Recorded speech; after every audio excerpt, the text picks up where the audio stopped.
Sekali lagi saya ucapkan selamat malam kita semua. Shalom. Selamat malam, Shalom Pak Pendeta. Shalom, selamat malam, Pendeta. Amin, amin. Baik, eh, malam hari ini kita datang pada pembahasan selanjutnya sehubungan dengan kemurtatan Salomo. Jadi, Salam, Pak Pendeta. permisi, ya kenapa?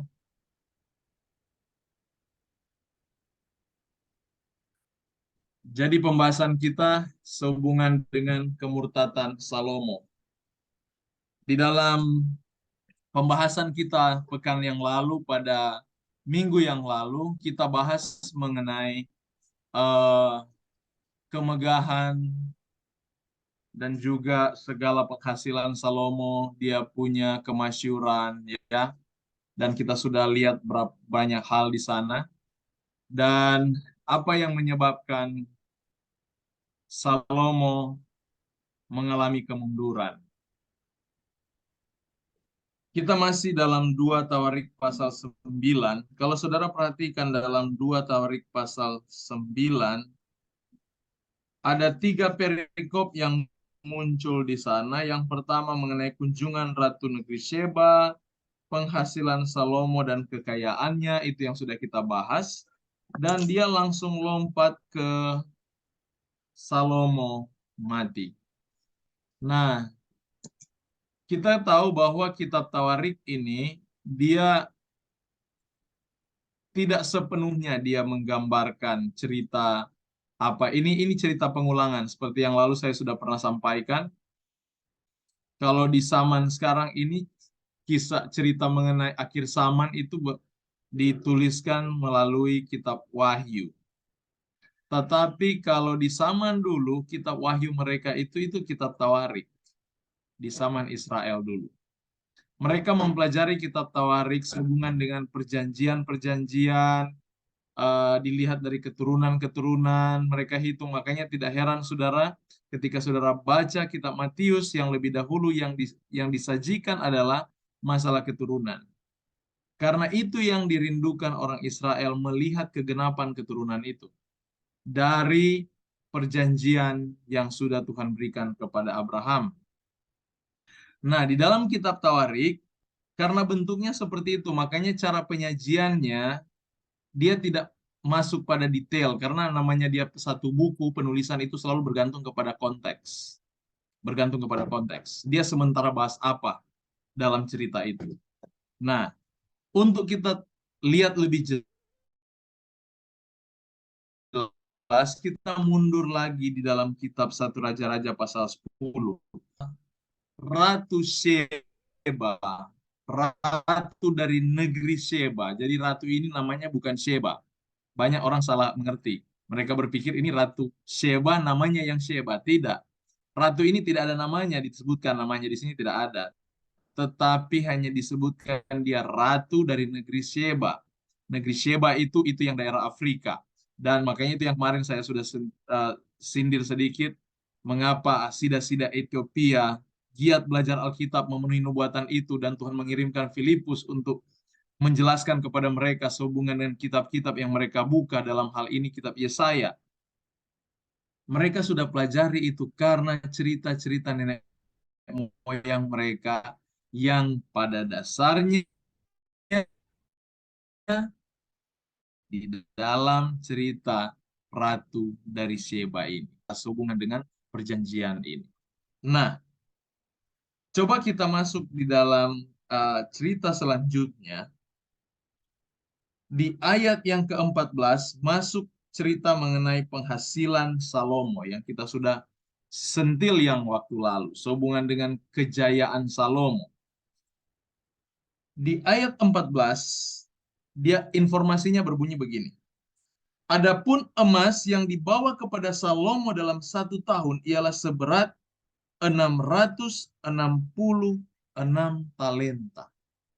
Sama dalam kitab 2 Tawarik pasal 9 ayat 13. Adapun berat emas yang dibawa kepada Salomo dalam 1 tahun ialah seberat 666 talenta. Pertanyaan, mengapa angka ini penting disebutkan di angka ini? Kalau saudara dengar 666, saudara kenal angka di mana itu? Antichrist. Di kitab Wahyu pasal 13, betul tidak? Iya. 666. Kalau saudara buka dalam kitab Wahyu pasal 13, mari buka dengan saya, kitab Wahyu pasal 13. Dia sebutkan di sana seperti ini. Wahyu 13 ayat yang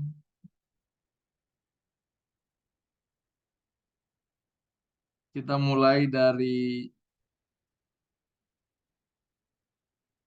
mana itu? Ayat 18.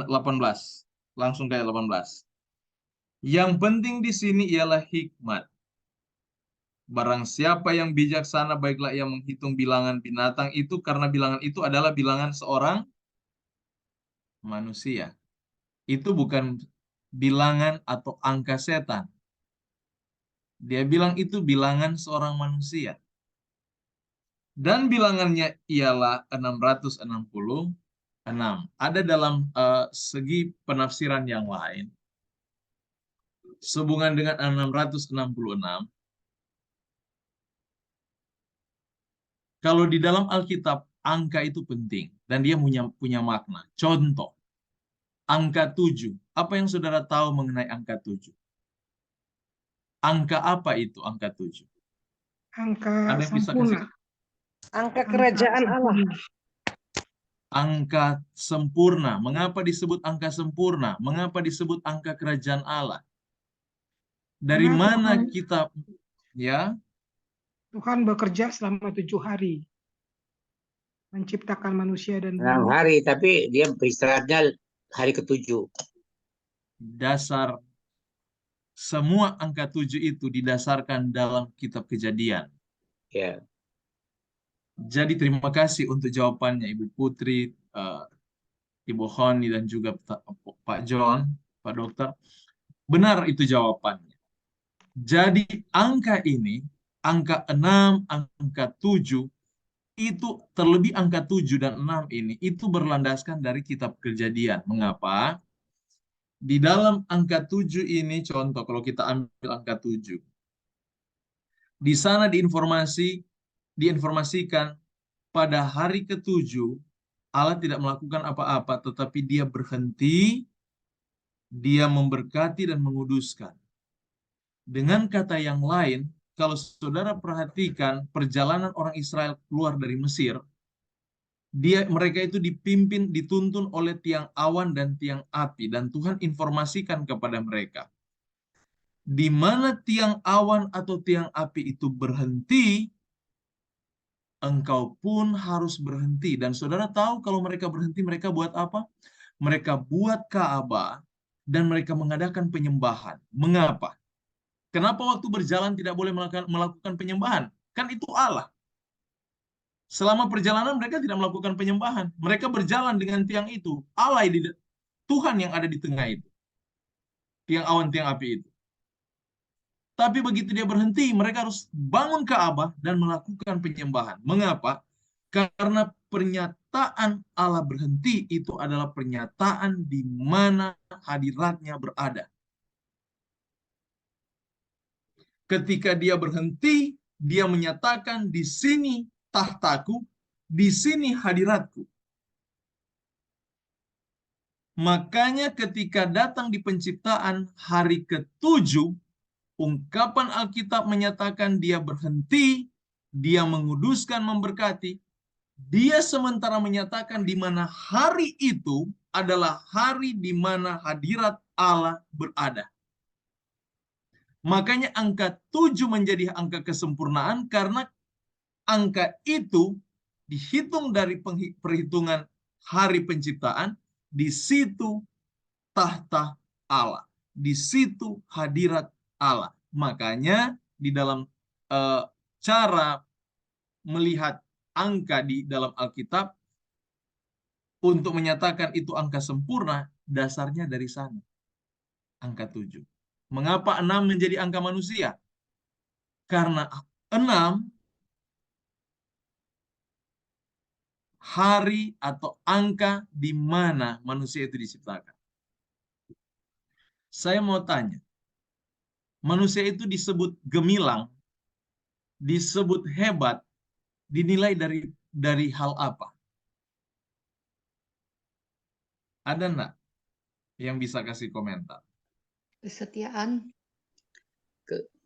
Kesetiaan satu. Dia disebut orang yang hebat, yang menjadi cita-cita kita.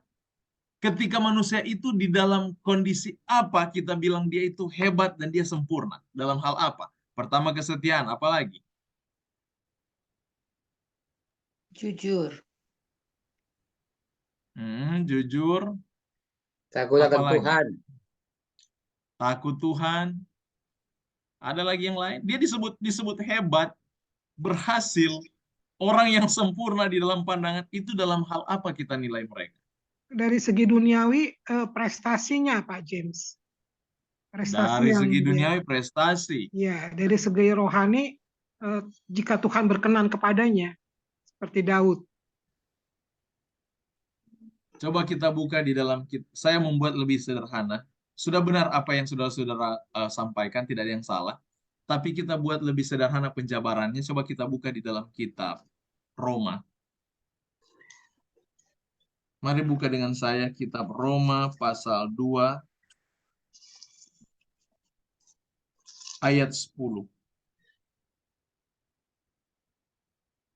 Roma pasal 2 ayat 10. Coba tolong baca. Roma 2 ayat 10 Ayat firman 10. Tuhan. Tetapi kemuliaan, kehormatan, dan damai sejahtera akan diperoleh semua orang yang berbuat baik. Pertama-tama orang Yahudi dan juga orang Yunani. Demikianlah firman Tuhan. Terima kasih. Tuhan hanya letakkan 3 konsep utama yang dicari manusia dan 3 kata ini atau 3 pencapaian ini yang menjadi dasar manusia itu hebat. Kehormatan apalagi tadi? Kemuliaan dan damai sejahtera. Kehormatan dalam berbicara masalah apa itu? Pangkat, kedudukan, betul tidak? Kedua, berbicara kemuliaan, hal apa itu? Kekayaan, Ya. harta. Damai sejahtera berbicara hal apa itu? Penuh kasih. Damai itu cipta dari dalam, Ya. itu agama.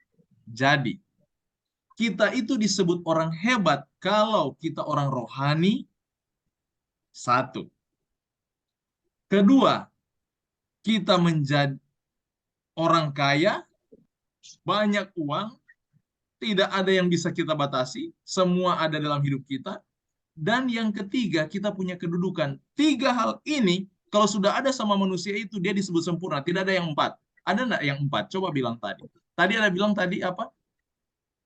Yang ada disampaikan Ibu Stella dengan Pak John tadi apa itu? Prestasi. Prestasi, apalagi yang tadi? Itu Takut Tuhan. takut Tuhan, itu agama, ya kan?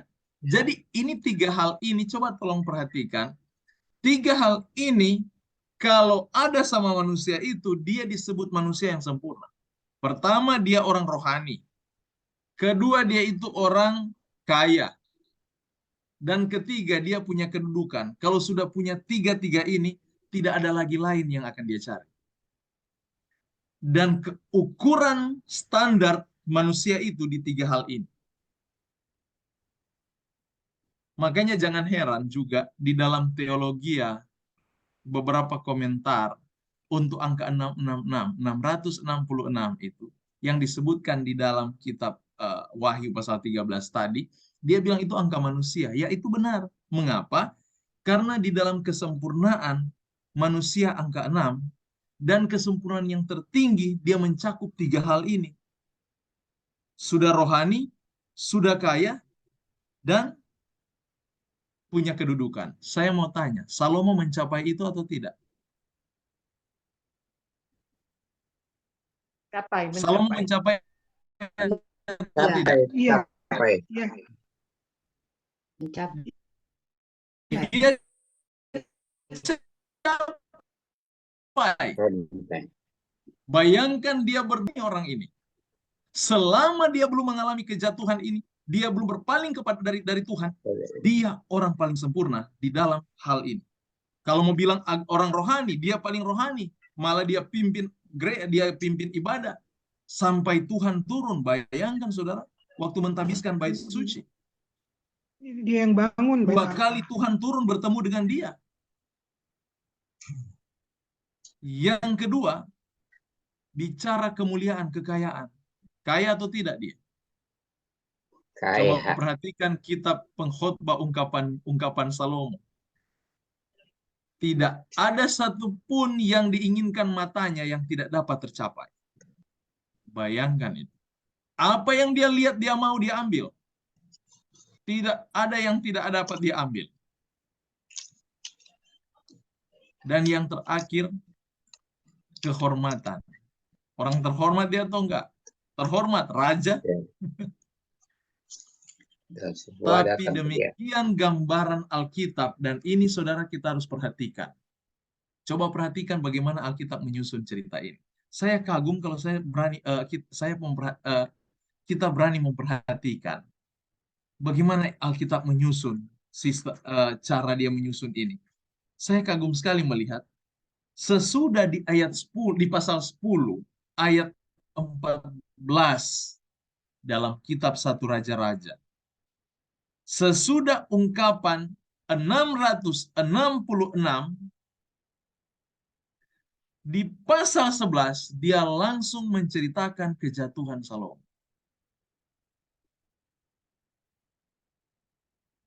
Sebenarnya dengan kata lain, kalau kita sudah mencapai ketiga hal yang dicapai oleh manusia,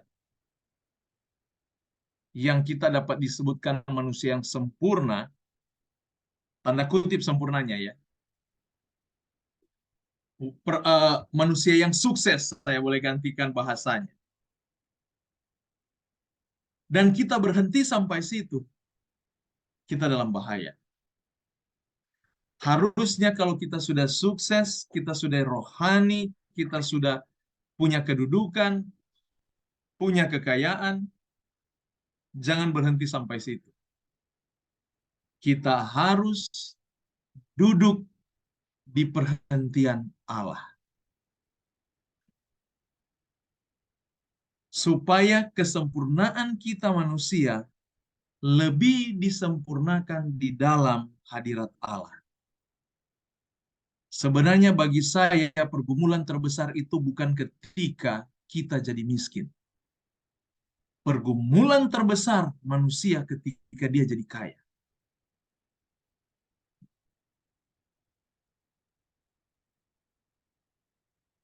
Pergumulan orang miskin ketika dia tidak punya makanan. Tapi pergumulan orang kaya ketika dia harus putuskan antara keinginan dan kebutuhan.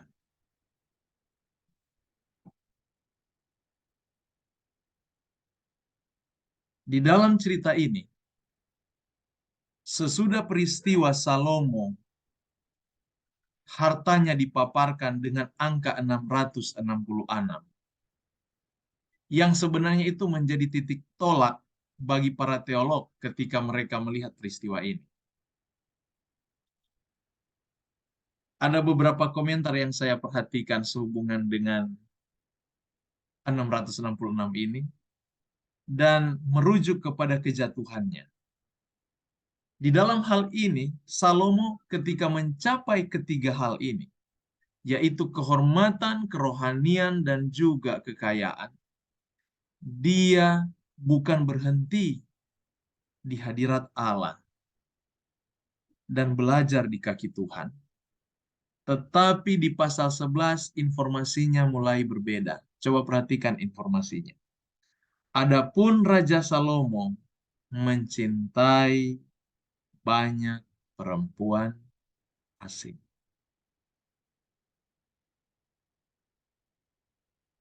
Salomo mencintai, dan perhatikan kata adapun. Di dalam eh, 1 Raja-Raja pasal 11 ini, kalau saya mau ambil, saya izinkan saya buka di dalam bahasa aslinya. Dia gunakan kata but, tetapi, atau dia gunakan kata wah, wahamelek, adapun, atau but king.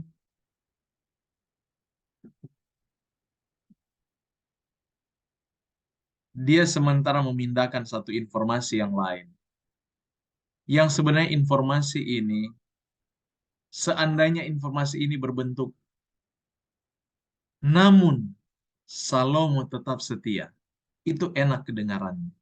Tetapi ketika dia bicara but, tapi, atau adapun, ini kondisi di mana Salomo sebenarnya sementara menyembah Tuhan, dia punya dosa tersembunyi. Di tengah-tengah kemasyurannya, begitu kemasyuran Salomo memuncak, ada dosa yang dia sembunyikan, namun dia tetap membawanya. Yang akhirnya itu menuntun dia tidak sanggup lagi untuk duduk di dalam perhentian ilahi. Atau kita tahu di dalam hadirat Allah. Informasi yang diberikan firman Tuhan ini, dia katakan, adapun Raja Salomo, but the King Solomon, dia itu mencintai perempuan-perempuan asing. Yang sudah diinformasikan Tuhan, jangan engkau mendekati mereka. Coba perhatikan perempuan-perempuan yang dia dekati. Dia bilang di samping anak Firaun. Anak Firaun ini sebenarnya Tuhan tidak marah dia jadi dengan anak Firaun. Karena kalau saudara baca baik-baik cerita Salomo ini, wanita yang paling dia cintai dari seluruh wanita dari 700 istri dengan 300 gundiknya. Dari semua perempuan-perempuan ini hanya satu wanita yang dia paling sayang.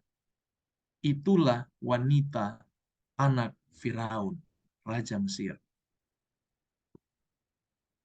Dia yang Salomo banggakan, yang dia ukirkan bahasa sajaknya yang dicatat di dalam kitab Kidung Agung.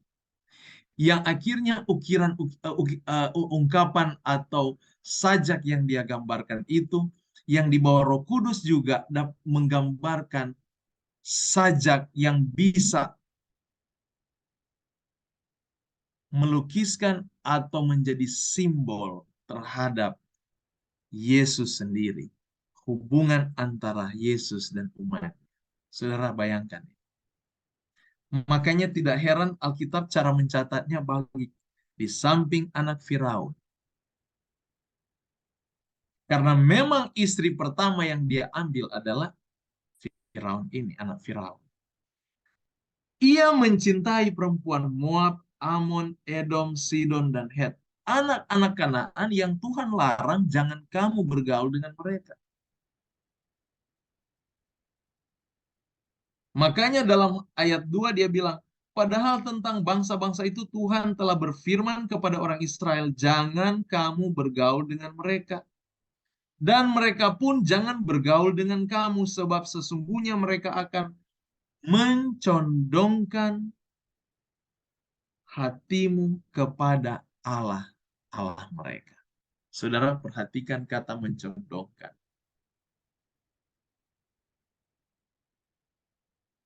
Di dalam cerita ini, ada dosa yang Salomo tidak tinggalkan, yang ketika dia mencapai kemuliaannya, mencapai kesuksesannya, dosa yang dia ada bawa ini menghancurkan hidupnya. Ini pelajaran bagi kita. Tidak salah kalau kita sekolah baik-baik, kita ajarkan anak-anak kita harus ke sekolah. Jangan sampai tidak sekolah. Mereka harus punya pendidikan yang baik. Dan mereka boleh mendapatkan pekerjaan yang baik, hidup yang mapan. Jadi rohani. Semua ini bisa kita anjurkan kepada anak-anak kita. Tetapi ingat satu hal. Jangan pernah lupa ketika mereka mencapai semua ini, mereka harus lebih sering duduk di hadapan Khalik. Mereka harus lebih sering berhenti atau mengadakan perhentian di hadapan hadirat Tuhan.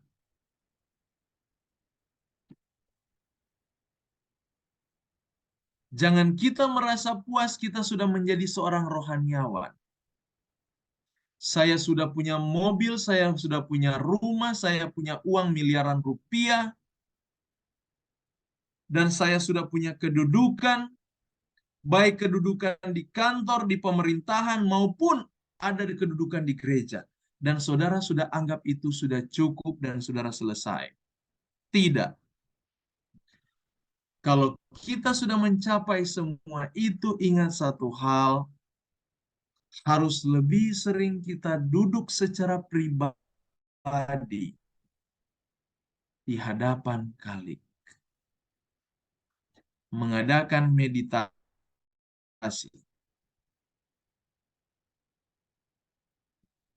Berhubungan dengan Tuhan dengan segenap hati. Lebih sering bertanya, minta hikmat, kebijaksanaan. Dalam cerita ini, Salomo di dalam hikmat dan kebijaksanaan. Malah dia di dalam kebijaksanaan dan hikmatnya, dia kehilangan pemilik hikmat dan pemilik kebijaksanaan. Ketika kapan? Ketika dosanya dia bawa terus dan dia melupakan hubungannya dengan Tuhan dan hatinya yang mencintai perempuan-perempuan Edom, Het, Sidon, dan sebagainya. Dia mengikuti hasrat hawa nafsunya yang dia sudah manjakan. Dia sudah latih hari demi hari. Saudara, dosa itu tidak langsung muncul. Itu punya proses. Bagaimana kita memelihara dosa itu dan bagaimana proses itu berjalan, bagaimana dia terbentuk, itu tergantung dari cara kita hidup. Kalau kita terbiasa di meja makan selalu ambil duluan, tidak mendahulukan orang lain, dosa ketamakan sementara kita pupuk dari meja makan itu. Begitu dosa ketamakan itu makin matang, dia membentuk cinta diri, dan orang kalau sudah cinta diri, orang ini sudah tidak mau kalah. Dia akan selalu menang. Kalau dia sudah selalu menang, tidak ada orang lain lagi yang akan bisa menegur dia karena dia merasa dia lebih tahu dari orang lain. Kalau sudah tidak ada orang lain yang sanggup menegur dia, secara tidak langsung dia telah membendung pikirannya dari segala teguran Roh Kudus. Yang akhirnya kesalahan dia akan anggap itu benar. dan dia akan kesulitan untuk menemukan kebenaran. Saudara lihat, prosesnya pelan-pelan tapi pasti. Sampai dia dalam titik itu sudah tidak dapat menerima amaran apapun.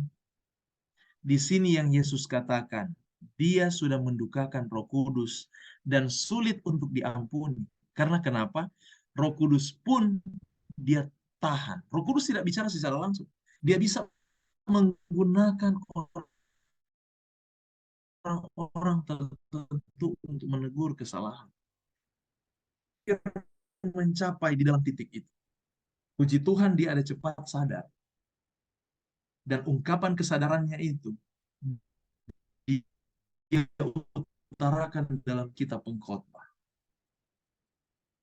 Tapi dalam proses bagaimana dia mengalami itu, dicatat jelas dalam kitab Raja-Raja ini. Dia memanjakan hawa nafsunya, dia memanjakan hatinya, dia memanjakan segala keinginannya. Yang Tuhan katakan, jangan bergaul dengan perempuan-perempuan ini. Sebenarnya Tuhan bukan jahat.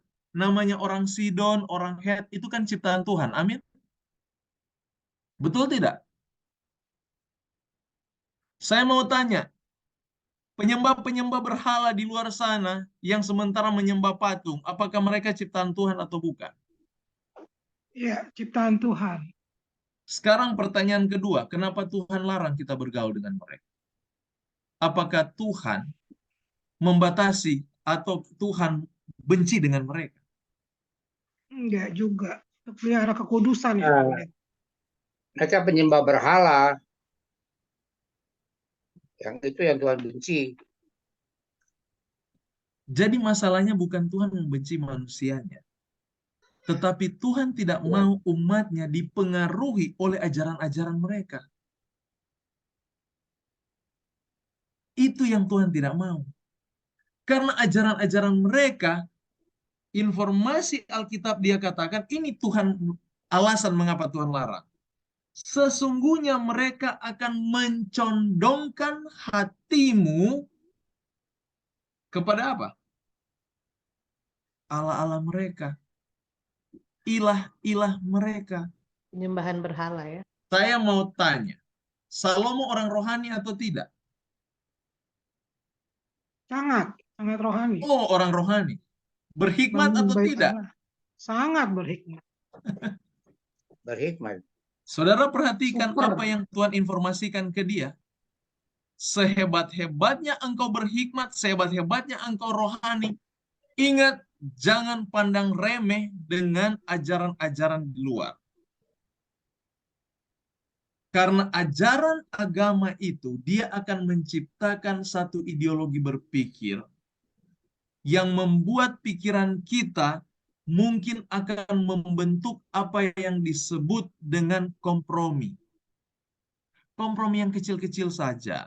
Contoh nih ya, kalau saya dalam konteks Salomo, perempuan ini bilang, Dedi, ya kan? Salomo taruhlah dipanggil Dedi atau Papa. Saya kan orang Het. Saya kan belum bisa ikut penyembahan seperti Papa. Papa kan ini orang rohani juga. Mau dong saya punya menyembah Tuhan saya boleh jadi lebih rohani. Siapa tahu nanti berikut saya juga bisa ke Papa. Salomo berpikir, benar juga ya. Yang penting nanti dia datang ke sini. Dan Salomo bangun patung bagi mereka. Ingat peristiwa ini.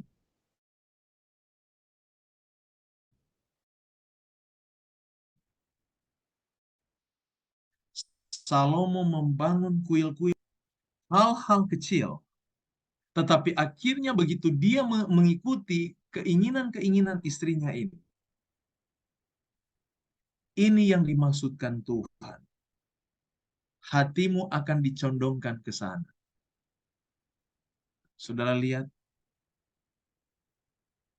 Jadi bukan masalah kalau bangun membuat patung itu dosa. Tidak ada. Membangun patung dosa. Tetapi ketika kita bangun patung itu, makanya coba perhatikan, mari buka dengan saya di dalam kitab Keluaran pasal 20 waktu Tuhan memberikan larangan.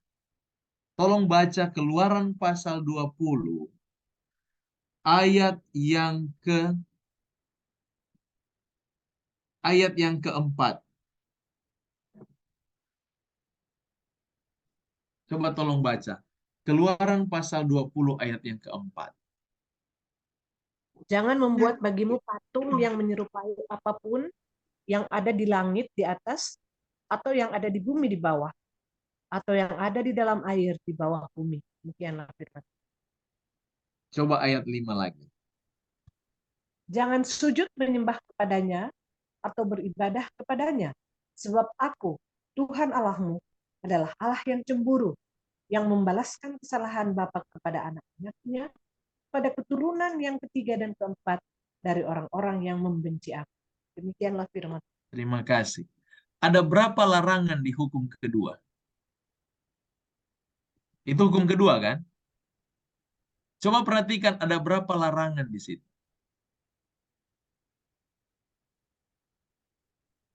Jangan membuat bagimu patung, jangan sujud menyembah. Jangan membuat bagimu patung dan apa?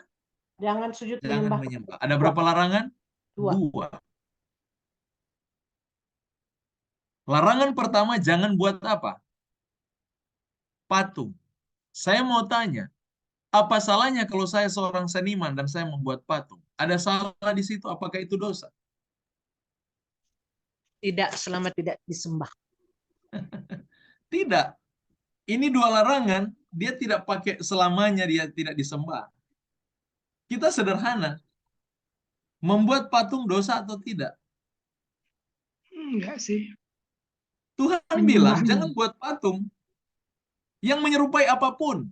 Kalau bilang menyerupai apapun, entah dia mau bentuknya sama dengan Tuhan Yesus sendiri, nggak boleh. Karena dia bilang jangan menyerupai apapun. Mau serupa apapun, tidak boleh. Tuhan yang melarang. Nah, sekarang, apa dosanya di sana? Kenapa dia larang? Coba perhatikan kembali di kitab tadi. Kata mencondongkan. Kata mencondongkan itu yang membuat itu jadi larangan.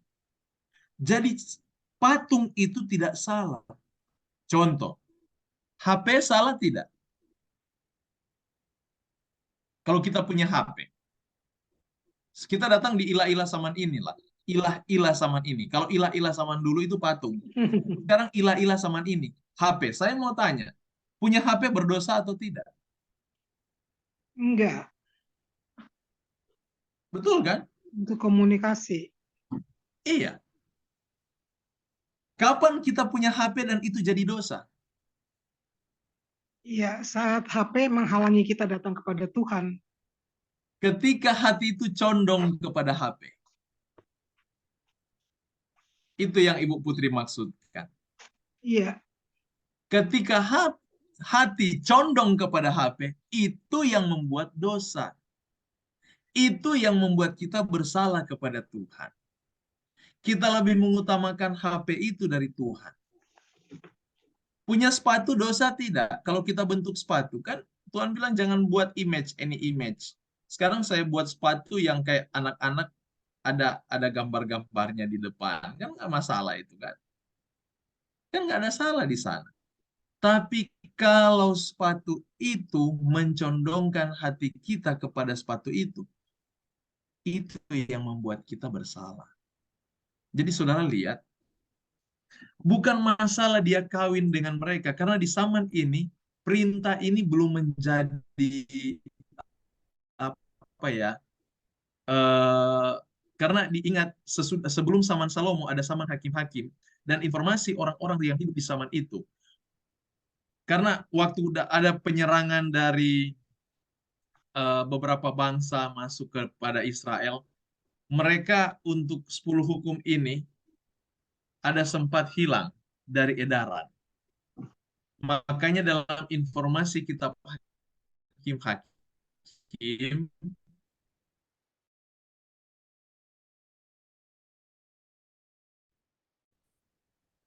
apa saja yang mereka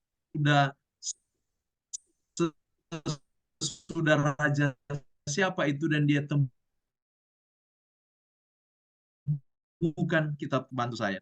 Raja yang masih muda ini, raja yang paling muda, yang menemukan kitab-kitab Taurat yang ada tersembunyi, dan dia bacakan itu dan mereka heran. Yosia. Wow, ternyata ada aturan. Siapa? Yosia. Yosia. Raja Yosia. Terima kasih. Raja Yosia, ketika dia menemukan itu dan dibacakan, mereka kaget. Ternyata ada aturan-aturan seperti ini. Jadi di zaman Salomo, aturan-aturan ini belum mereka pahami betul. Makanya Tuhan izinkan dia punya banyak istri. Tuhan izinkan itu. Daud, waktu Daud ambil Batseba, coba perhatikan pernyataan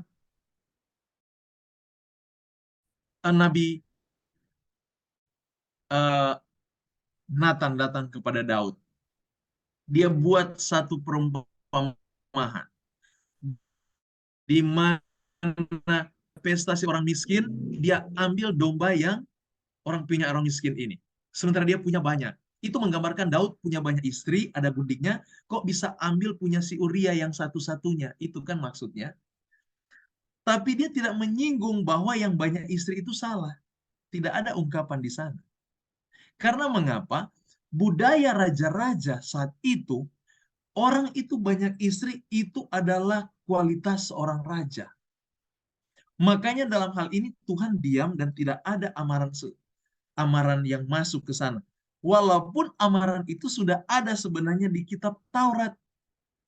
Tuhan yang ajarkan bahwa dalam kitab Ulangan, kalau kamu mengangkat seorang raja, ingatkan kepada rajamu, kata firman Tuhan. Coba buka dengan saya. Dalam kitab Ulangan. Minta maaf, bukan Ulangan. Bilangan. Sehubungan dengan aturan untuk raja. Tuhan yang ajarkan, kalau kamu mengangkat seorang raja, kamu punya raja, jangan dia punya banyak kuda. Tuhan tulis semua itu. Sebentar, saya sementara buka ini. Saudara boleh buka dengan saya, yang lalu pernah kita baca bersama-sama itu kan. Jadi semua Tuhan arahkan supaya jangan sampai orang Israel dicondongkan kepada berhala-berhala ini. Coba buka dengan saya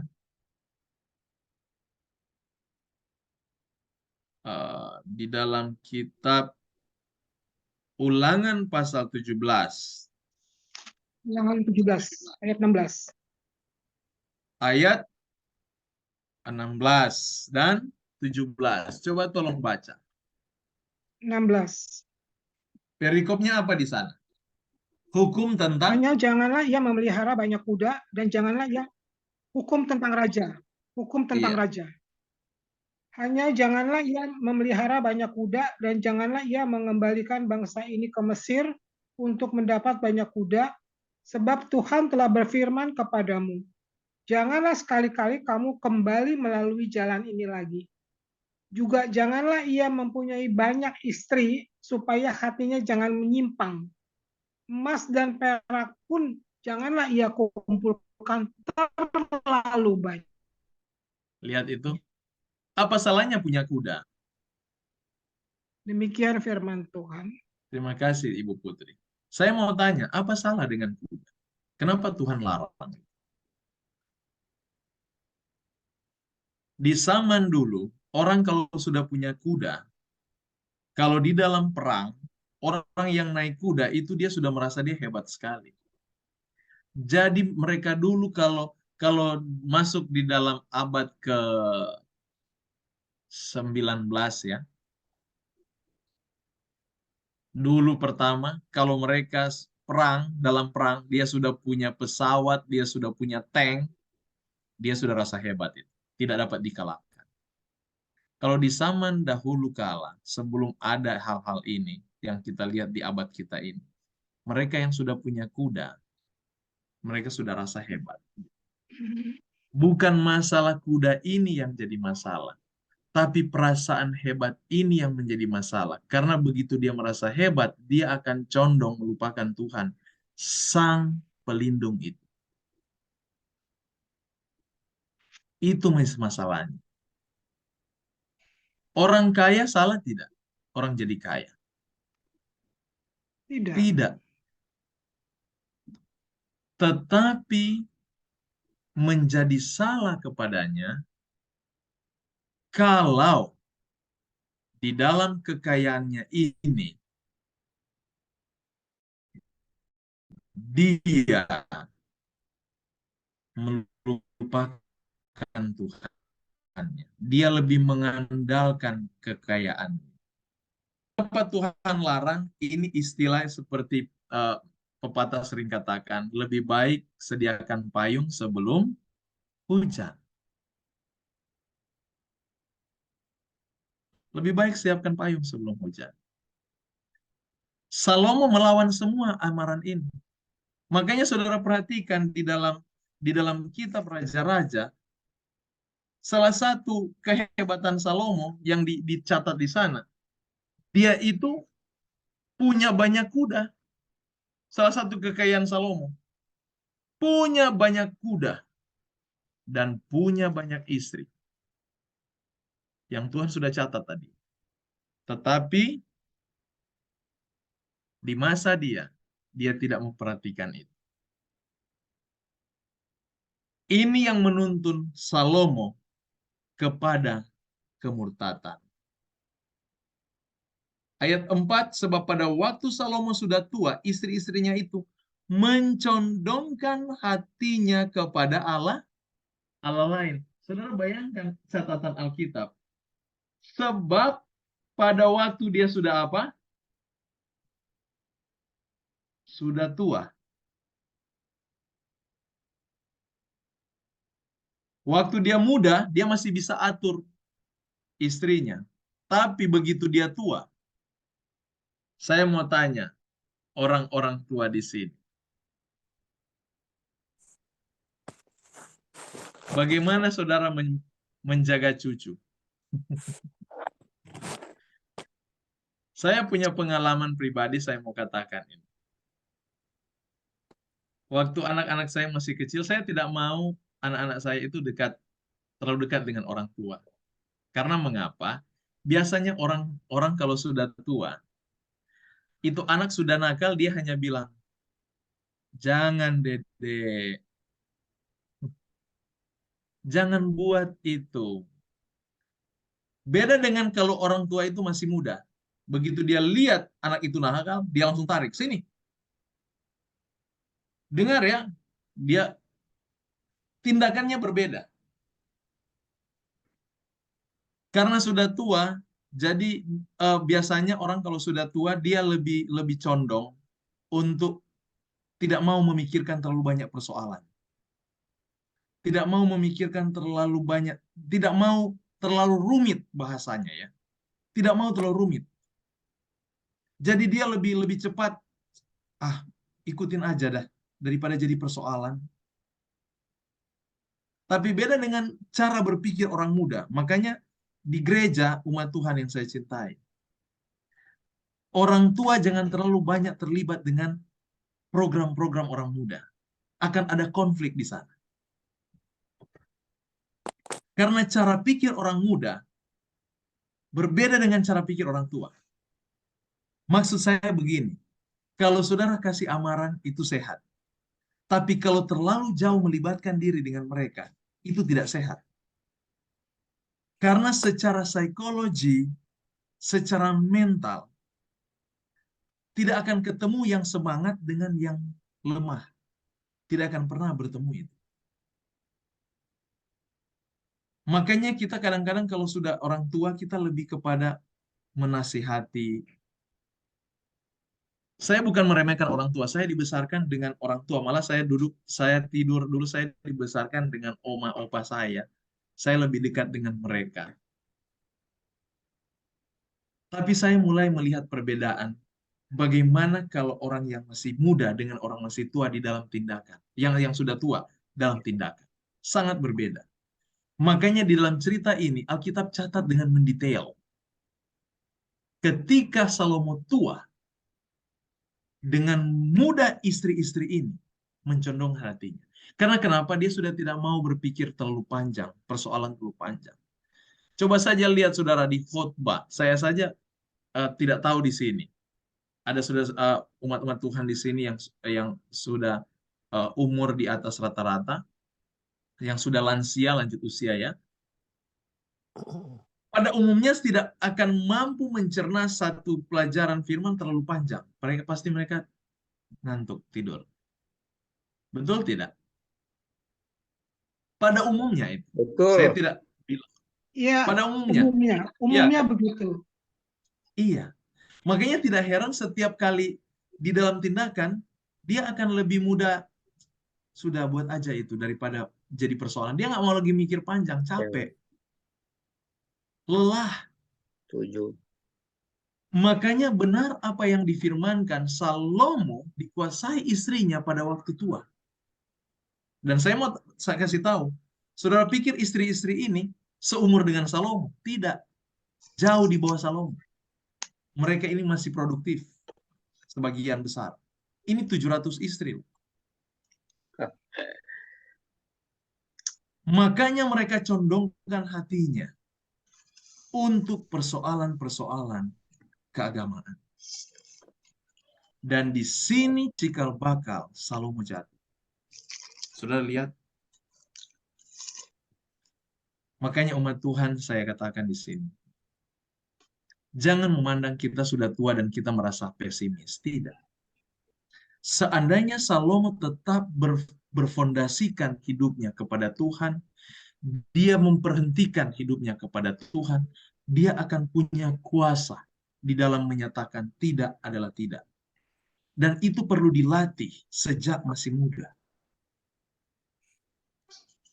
Bukan berarti sudah tua kita tidak bisa melatih itu. Tanamkan konsep untuk selalu bergantung kepada Tuhan. Jangan sampai kita mengalami apa yang dialami Salomo. Dia sudah merasa dia sudah kaya, dia punya kehormatan, dan dia sudah punya segalanya. Dia juga orang rohaniawan, dan dia pikir itu sudah cukup. Tidak ada kata cukup dalam hal rohani. Makanya Yesus katakan, Roh Kudus itu, Roh kebenaran itu akan diberikan kepadamu dan dia akan menuntun kamu ke seluruh kebenaran. Saya mau tanya, berapa banyak seluruh itu? Apakah ada tempat dia berhenti untuk kata seluruh? Kalau bahasa matematika dan fisika, dia katakan kata seluruh itu adalah tidak terhingga. Dia gunakan simbol seperti ini. Tidak terhingga. Itu kondisi kebenaran. Jangan pernah berhenti. Tidak terhingga. Jadi kalau kita sudah merasakan kan kita memiliki segala sesuatu, lebih banyak berhenti di hadapan kali. Semakin tua, semakin setia, semakin dekat dengan Tuhan. Kalau tidak kecondongan hati itu akan melakukan kesalahan, akan lebih condong. Dia punya kecondongannya ini akan lebih kuat. Tapi itu tidak akan menjadi lemah ketika kita dengan Tuhan. Gantungkan hidup dengan Tuhan. Itu masalah yang utama, yang perlu kita perhatikan. Dan akhirnya di dalam cerita ini, Salomo jatuh dan dia mengalami kemurtatan. Ini yang kita kenal dengan kemurtatan Salomo. Untuk bahasa murtad, kita buka dalam kitab Ibrani pasal 6. Supaya kita memahami makna murtad itu. Coba buka dengan saya dalam Ibrani pasal 6. Ibrani pasal 6.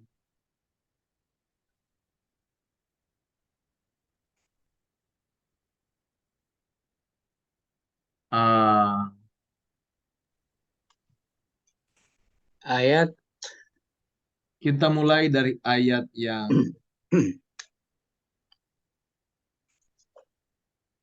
keempat ayat 4 ya. Saya boleh baca? sampai ayat 6. 4 Saya sampai baca. 6. Silakan, Pak John. Sebab mereka yang pernah diterangi hatinya, yang pernah mengecap karunia surgawi, dan yang pernah mendapat bagian dalam Roh Kudus, dan yang mengecap firman yang baik dari Allah dan karunia-karunia dunia yang akan datang. Namun yang murtad lagi tidak mungkin dibaharui sekali lagi. Sedemikian sehingga mereka bertobat, sebab mereka menyalibkan lagi anak Allah bagi diri mereka dan menghinanya di muka umum. Demikian firman Tuhan. Coba perhatikan Ibrani punya ungkapan. Apakah Salomo adalah lakukan itu? Apakah ini boleh kita lihat di dalam karakter Salomo? Apakah dia mengecap kasih Allah? Apakah dia mendapatkan bagian dalam Roh Kudus? Iya, Salomo mengalami semua ini? iya, Ya, iya. Dia sudah Tapi- mengecap kasih karunia. Tapi murtad lagi. Saudara lihat, yang sebenarnya orang murtad seperti dia tidak mungkin bisa bertobat lagi. Tapi pertanyaan, apa yang membuat Salomo bertobat?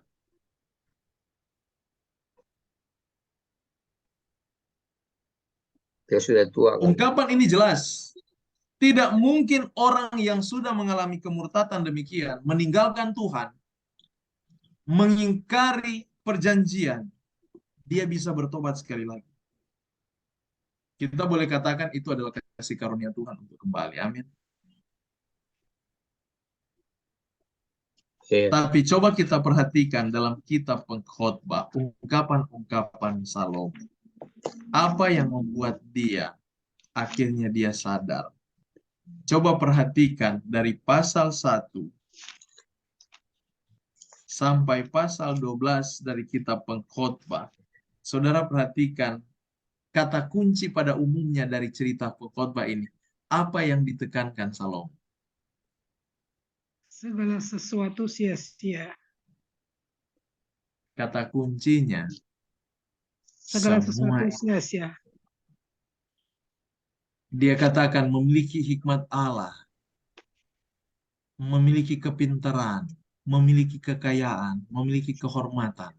Semua yang ada di bawah kolong langit, dia katakan, semua itu sia-sia.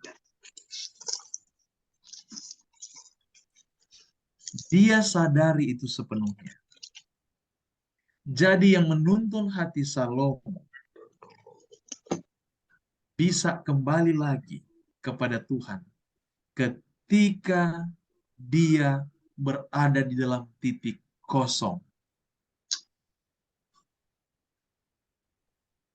Dan di sanalah dia bisa menemukan Tuhan. Saudara, saya mau katakan, bayangkan, adalah tidak mungkin Salomo bisa bertobat, tapi mengapa itu jadi mungkin? Ketika dia berada dalam titik kosong, di dalam titik ini dia butuh juru selamat, dan dia memperoleh. Paling sulit orang di dalam segala kemewahan, paling sulit orang di dalam segala keagungan, dan dia bisa bertobat sedemikian rupa. Itu sulit. Makanya jangan heran saudara, sebelum Yesus naik ke sorga, coba perhatikan, dia suruh murid-murid menginjil kemana? Ke desa atau ke kota?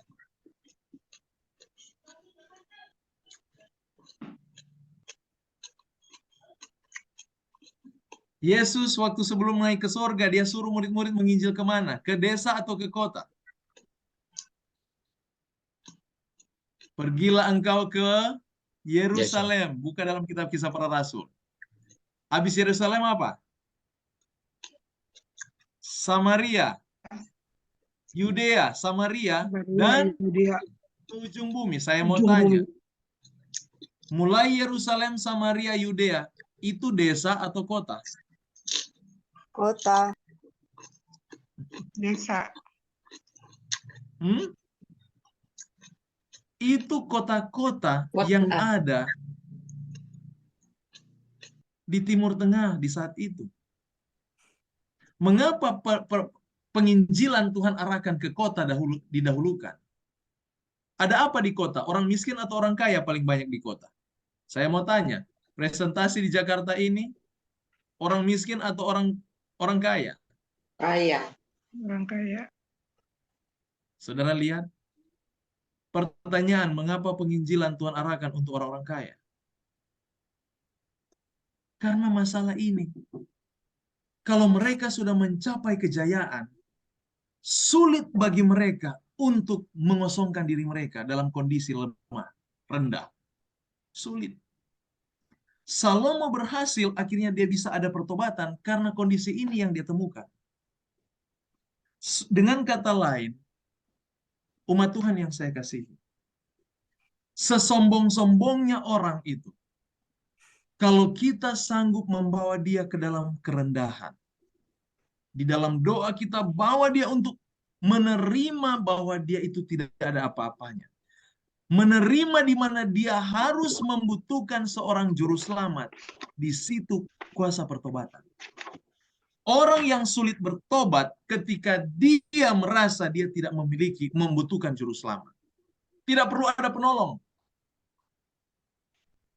Dia merasa dia bisa. Ingat peristiwa Petrus. Waktu Petrus dengan bangganya dia katakan kepada Yesus, semua mereka akan menyangkalmu, tapi saya sekali-kali tidak. Dan apa kata Yesus kepada Petrus? Sebelum ayam berkokok malam ini, kamu sudah menyangkal saya 3 kali. Karena hati Petrus merasa bisa.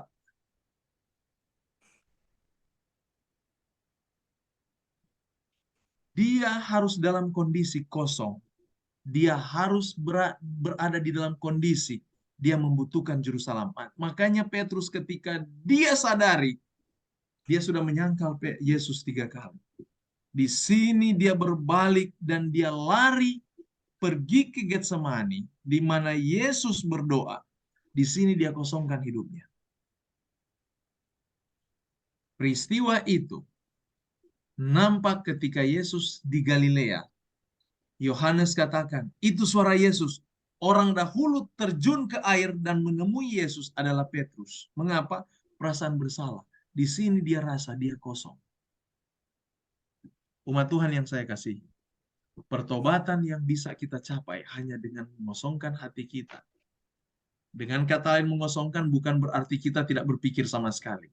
Mengosongkan artinya kita berada dalam keadaan standar paling lemah dan butuh juru selamat. Di situ pertobatan itu akan sempurna. Di situ pengakuan kita untuk juru selamat itu akan didengar. Tapi selama kita tidak pernah mengosongkan hati kita, selama hati ini tidak merasa bahwa Yesus sangat kita butuhkan, pengakuan dosa kita tidak akan pernah diterima. Karena demikian ungkapan kitab Ibrani, orang yang sudah mengecap Tuhan dan dia meninggalkan Tuhan tidak akan pernah bertobat. Tapi ayat itu tidak berhenti di sana. Karena mengapa?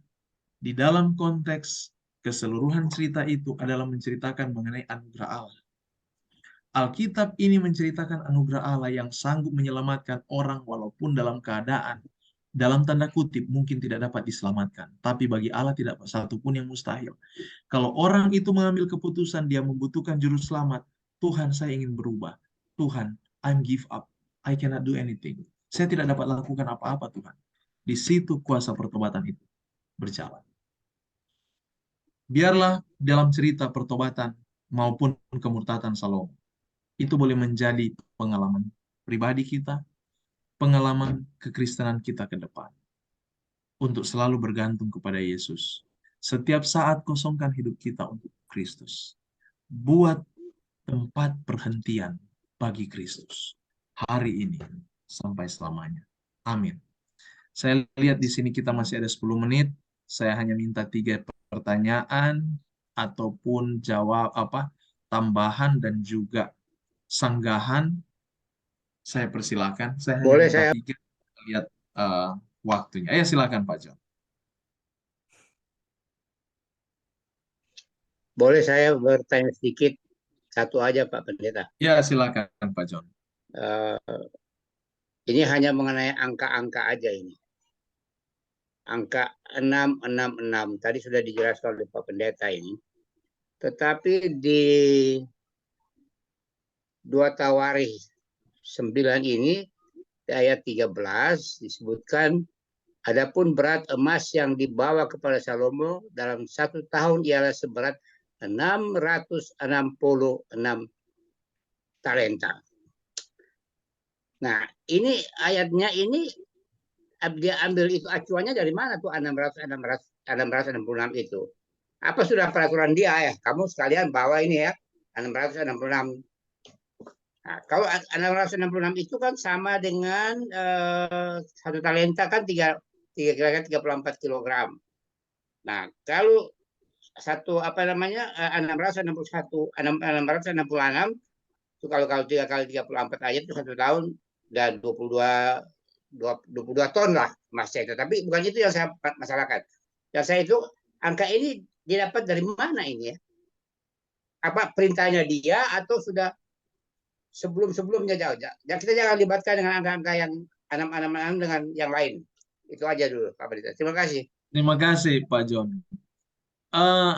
Tulisan itu adalah informasi pendapatan Salomo dalam setahun.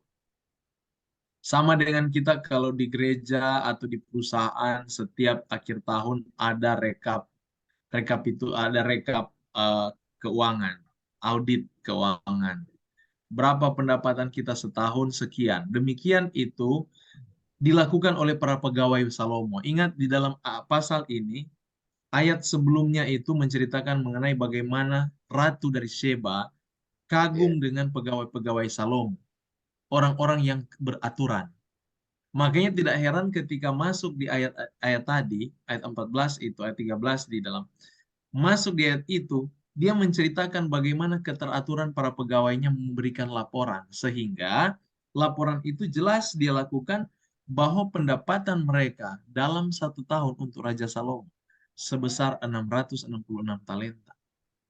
Itu bentuk laporan saja. Dan itu bentuk laporan itu dicatat karena itu bukan kebetulan. Mengapa? Kan ini Alkitab di bawah inspirasi Roh Kudus. Mungkin ada hal-hal yang lain yang juga muatan-muatan perak ya, berlian-berlian. Kenapa itu nggak dicatat? Mungkin Roh Kudus melihat hal ini penting. Sehingga itu perlu dicatat dan kita saat ini yang menjadi pembelajar Alkitab, kita boleh belajar dan melihat, kenapa ini kok dia taruh 666? Oh iya, ada sinkronnya juga dengan cerita 666 di kitab Wahyu. Kita bisa hubung-hubungkan demikian. Makanya kita kalau belajar Alkitab, kita harus belajar melihat mata rantai antara satu dan lain. Karena mengapa? Saya percaya ini Roh Kudus yang buat. Jadi pasti dia punya maksud dan tujuan di dalam mencatat itu. Itu maksudnya. Dan ketepatan untuk saat ini, mungkin kesimpulan sementara, kita bisa melihat dari segi nubuatannya. 666. Demikian. Jadi ini bukan satu kebetulan. Itu memang dicatat di sana dan Roh Kudus yang mengarahkan hal ini. Gitu. Baik. Jadi Roh Kudus yang bekerja. Ya. Ya. Iya. Terima kasih. Terima kasih Pak John. Semoga bisa. Ada lagi yang lain? 2 pertanyaan lagi atau 2? Ya, silakan Ibu Pak Putri. James, berarti kita itu mau berhikmat, mau jadi aktivis gereja kah, mau jadi penyumbang gereja terbesar, tapi kalau kita nggak takut Tuhan, Itu yang bikin kita jatuh ya. Iya, Bu Putri. Jadi kita menjadi aktivis gereja sekalipun, jadi pengkhotbah pun, jadi evangelis, itu tidak menjadi standar atau tidak menjadi ukuran bahwa kita itu sudah sempurna. Tidak sama sekali. Semua itu adalah bagian dari hidup kita. Ya, suara saya Dan terdengar. Yang pertama kedengaran, Pak Ibu Putri. Tapi saya tidak tahu ada yang kedua. Ibu Putri.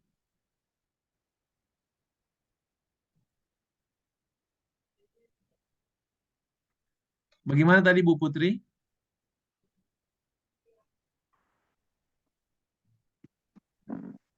Ya, jadi kalau kita nggak mau kita jadi aktivis gereja seaktif-aktifnya, kalau kita nggak takut Tuhan, itu awal kita jatuh ya.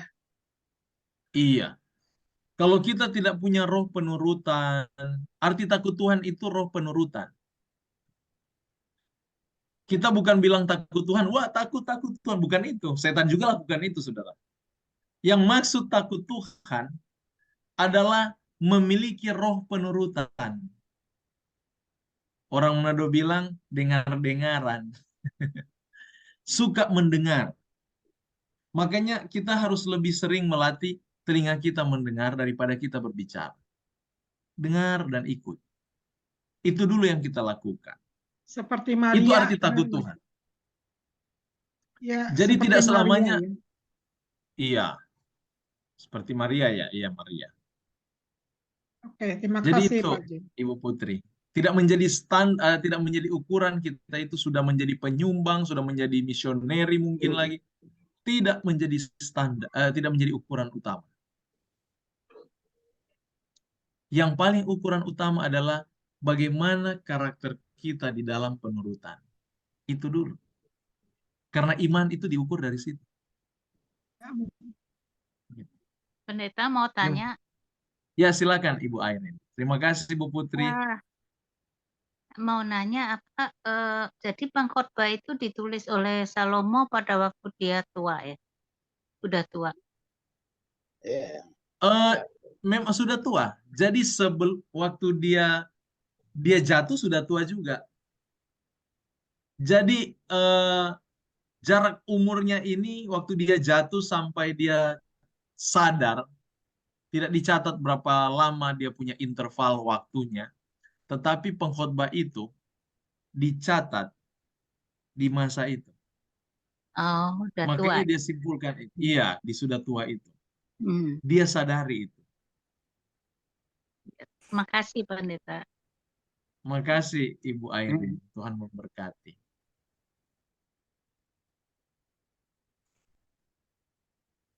Baik, ada lagi yang lain?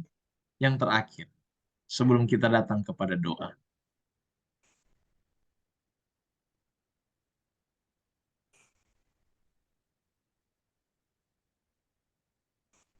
Sudah tidak ada? Pendeta, boleh satu? Oh ya, silakan Bu Medi. Pengertian penurutan itu kepada hukum dan perintah dari Tuhan ya?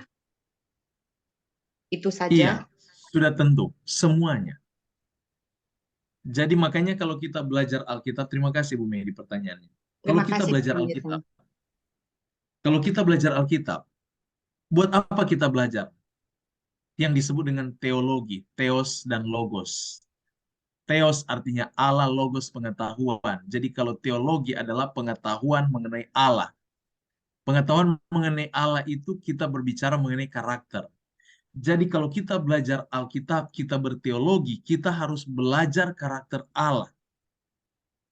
Karakter Allah kita harus kenal supaya kita mengerti langkah mana kita harus pergi.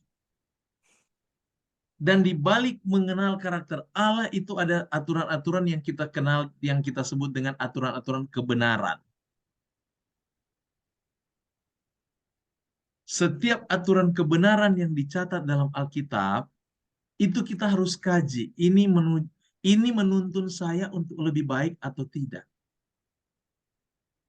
Jangan kita ikuti emosi kita atau kebiasaan kita. Jangan dulu ikuti emosi dan kebiasaan. Kita lihat dulu dengan mata terbuka, setiap aturan ini baik dilakukan untuk karakter, yang berhubungan dengan karakter, atau tidak. Jadi kita lihat hubungan yang bersifat pembentukan karakter. Dan itu yang disebut dalam bahasa Ibraninya sebagai Torah. Yang banyak orang agak risih mendengar kata Taurat atau Torah. Padahal arti Taurat atau Torah itu adalah aturan. Kitab-kitab aturan di dalam Alkitab itu hanya tercatat di dalam 5 kitab Musa. Kejadian, Keluaran, Imamat, Bilangan, Ulangan. Hanya 5 ini. Itu kitab Taurat, kitab Torah. Makanya jangan heran dalam Mazmur 119 yang sering kita baca, di sana diungkapkan Daud bahwa orang-orang yang memperhatikan Taurat Tuhan, mereka akan hidup lebih berbahagia daripada orang yang tidak memperhatikannya. Makanya Yesus pun mati di salib karena dia meneguhkan Taurat itu, aturan-aturan itu. Karena menyatakan di mana kematiannya itu dia meneguhkan semua aturan yang dia sudah berikan. Dia mati oleh karena pelanggaran terhadap aturan-aturan itu. Bagaimana mungkin kita menghidupkan pelanggaran-pelanggaran itu lagi? Jangan sampai kita memiliki paham seperti ini. Yang penting terima Yesus, aturan tidak perlu. Saudara, sesat itu. Malah Yesus mati karena dia meneguhkan aturan itu. Sampai berapa kali kita akan salibkan dia kalau kita tetap menjadi seorang pelanggar yang tidak mau memperhatikan aturan-aturan. Makan apa yang suka kita makan. Hidup bagaimana kita suka hidup. Saudara, bayangkan kalau kita seperti itu hidupnya. Bertindak apa yang suka kita tindaki. Di mana kita disebut orang beraturan, umat Tuhan? Tidak. Malah kita mempermalukan Tuhan. Itu. Jadi kalau bicara satu aturan itu tidak akan pernah terpisah dari iman. Karena iman itu menuntut tindakan. Itulah Yakobus katakan, iman tanpa perbuatan adalah mati. Itu maksudnya. Jadi terima kasih Ibu Meidi ya. Semoga kita bisa pahami sejauh ini. Jelas, Sehubungan Pendeta. dengan Terima kasih, terima Pendeta. kasih Tuhan memberkati sama-sama. Tuhan memberkati. Terima kasih, mungkin ini dulu sampai di sini pembahasan pembelajaran kita malam hari ini. Untuk itu kita akan bertemu lagi minggu depan dan juga hari Selasa di Outreach Ministry Selasa siang jam 2. Dan kita akan segera menutup. Terima kasih untuk partisipasinya. Ada yang sudah meninggalkan ruangan ini, tidak apa-apa, kita akan tetap doakan. Mari kita satukan hati dan pikiran kita. Saya ingin berdoa buat saudara.